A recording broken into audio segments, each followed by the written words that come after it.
Bwana Yesu asifiwe sana, mpenzi mtazamaji na mfuatiliaji wangu mahali popote ulipo. Nipo katika mlima wa maombi, nipo katika kuomba. Tunakuja mlimani kwa sababu ya kuhitaji utulivu ili kuweza kuomba vizuri kabisa, kwa sababu nyumbani huwa kuna usumbufu sana. Kwa hiyo nipo katika kuomba katika mlima, kama unavyoweza kuona.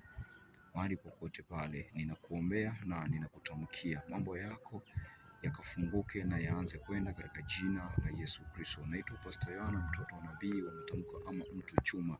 Niko katika mlima huu kwa ajili ya maombi. Popote pale ulipo, wewe ambao unaendelea kunifuatilia, Mungu akubariki sana, Mungu akupe neema katika jina la Yesu Kristo. Mambo yako yafunguke na yaanze kwenda. Mungu akubariki sana, endelea kutufuatilia. Usikose ibada Jumapili hii, moto unaenda kuwaka. Ni Lisaboni Madizini shuleni, nyuma ya shule ya msingi ndipo huduma yetu inapatikana. Hapo ndipo makao makuu, na nipo huku Songea makao makuu kwa ajili ya kuendelea kuifanya kazi ya Mungu. Mungu akubariki sana.